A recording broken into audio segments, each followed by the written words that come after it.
भूत, प्रेतों और असामान्य विषयों के होने पर चैनल कोई दावा नहीं करता और ना ही प्रोत्साहन करता है। अद्भुत, अविश्वसनीय और अकल्पनीय सच्ची घटनाओं पर आधारित कहानियों को सुनने के लिए जुड़े रहिए भूत पास्ता के साथ।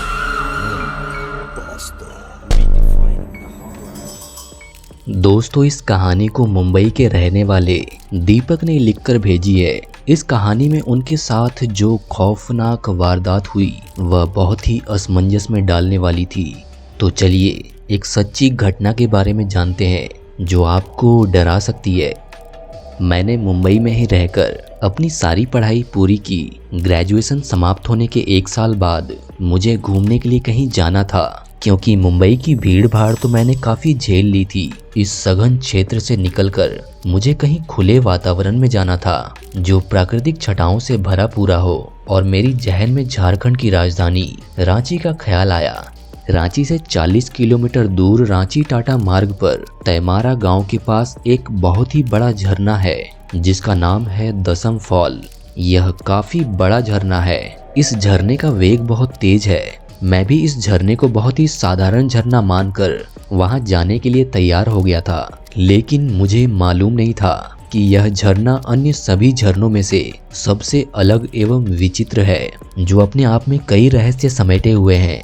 मैं अकेला ही झारखंड जाने के लिए तैयार था, और अगले ही दिन जब मैं वहां पहुंचा तो वहां के वातावरण ने तो मेरा मन ही मोह लिया। चारों ओर बड़े बड़े पेड़ एवं घने जंगल, जिसकी हरियाली को देखकर किसी का भी मन झूम उठेगा। मैं बेहद खुश था। यहाँ तक पहुंचकर मैं उस गांव तक पहुंच गया जहां से दसम फॉल शुरू होता था। मैंने वहां गांव में आदिवासियों की कई झुंड को देखा, और वहां मौजूद स्थानीय लोगों की जानकारी लेकर मैं दसम फॉल तक पहुंच गया। इतने बड़े झरने को देखकर मेरी आंखें चकाचौंध हो गई। पहाड़ की ऊंची चोटी से गिर रहे पानी के मोटे मोटे धार जब तल पर मौजूद चट्टानों से टकरा रही थी तो उससे एक अलग ही ध्वनि निकल रही थी जो सीधे दिल पर दस्तक दे रही थी। उस बड़े से झरने के बगल में मुझे एक बहुत बड़ा सुरंग दिख रहा था। मैंने देखा उस सुरंग की आधी मुख एक छोटे से चट्टान से ढकी हुई है। झरने को पार कर उस सुरंग के बगल तक जाना मेरे लिए खतरे से खाली नहीं था, क्योंकि ऊपर से तेजी से आ रहे झरने अगर मेरे शरीर को स्पर्श करती तो मैं सीधे उस सुरंग में जा गिरता। लेकिन फिर भी मुझे उस सुरंग को देखने का जिद था। जैसे ही मैंने आगे की ओर जाने के लिए अपना पैर बढ़ाया तो पीछे से किसी ने आवाज लगाई। मैं तुरंत ही पीछे मुड़कर देखा। वहां एक व्यक्ति खड़ा था। उसने मुझे बताया कि यह झरना बहुत ही खतरनाक है। अगर यहाँ थोड़ी सी भी असावधानी बरती तो मौत तय है। उसने ये भी बताया कि इस झरने के चक्कर में कई आदमी उस सुरंग के अंदर चले गए, जिनकी आज तक कोई भी खोज खबर नहीं है। मुझे इस आदमी की सारी बातें फिजूल लग रही थी। मुझे लगा यह कोई होगा या सिर्फ मुझे डराने के लिए ऐसा कह रहा है। उस समय तो मैंने उसकी बातें मान ली, लेकिन जैसे ही वो वहां से गया मैं तुरंत ही उस सुरंग की तरफ बढ़ने लगा। झरने के नीचे बड़े बड़े चट्टान मौजूद थे जिन पे काफी फिसलन थी, लेकिन मैं चट्टान से बचता बचाता उस सुरंग के समीप पहुंच गया।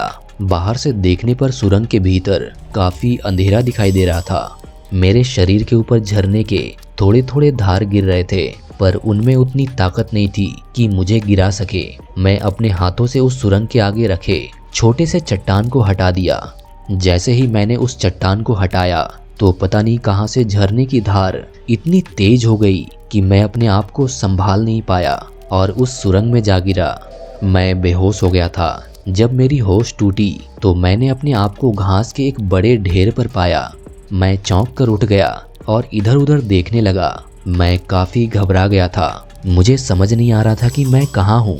यहाँ चारों ओर चट्टानें थी और अंधेरा भी छाया हुआ था। मैंने ऊपर देखा तो सुरंग की मुख थी जिससे रोशनी आ रही थी, और झरने की आवाज भी।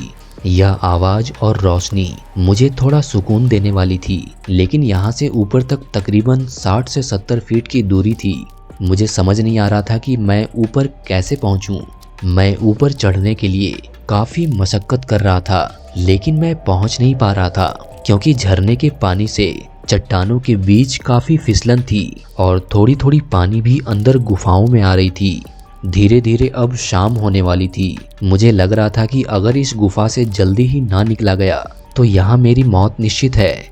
मैंने अपनी बाईं तरफ देखा तो मुझे एक छोटी सी गली दिख रही थी जो गुफा की ओर भीतर ले जा रही थी। मैं असमंजस में था कि आखिर यह सुरंग किस तरफ जाती है, क्या यह मुझे बाहर तक ले जाएगी। यह सोचकर मैं उस छोटी सी सुरंग के भीतर प्रवेश कर गया। अंदर ऐसा लग रहा था मानो यहाँ किसी ने इसे बनाया हो। जैसे जैसे मैं अंदर की ओर प्रवेश कर रहा था गुफाएं और भी डरावनी होती जा रही थी। कम से कम 15 मिनट तक चलते चलते मेरे सामने एक बड़ा सा गुंबद दिखा और एक खुली जगह थी। सामने गुंबद के नीचे जो खाली स्थान था उसमें जो मैंने देखा तो मेरे होश उड़ गए। मैंने अपनी आंखों से देखा कि लोहे के छोटे छोटे चकमुद्दों में लोहे की मोटी जंजीरों से ढेर सारे नर कंकाल बंधे हुए थे। देखने में ऐसा लग रहा था मानो उन्हें कई वर्षों से वहां कैद करके रखा गया। कुछ नर कंकालों की अस्थियां पुरानी होकर ध्वस्त हो गई थी। मैं सोच रहा था हो ना हो कहीं मेरी हालत भी इन लोगों जैसी ना हो जाए, इसलिए मैं तुरंत ही उल्टे पांव गुफा के बाहर की ओर भागा। मैं वहीं आकर रुका जहां मैं गिरा था। मैं गुफा की ओर देख रहा था। अचानक मुझे ऐसा लगा गुफा के मुख के सामने से कोई गुजरा हो। मैं जोर जोर से बचाओ बचाओ की दहाड़ लगा रहा था। बाहर झरने की आवाज इतनी तेज थी कि शायद मेरी आवाज बाहर की ओर पहुंच ही नहीं पा रही थी।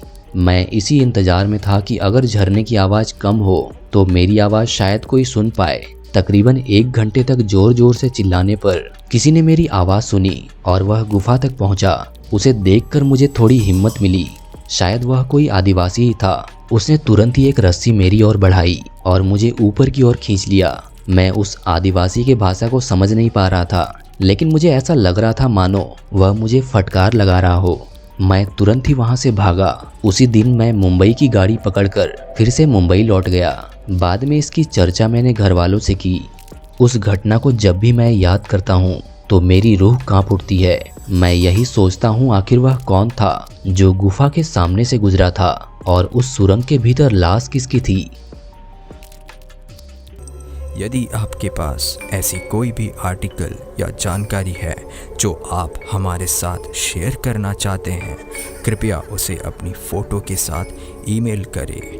हमारा आईडी है bhootpasta@gmail.com।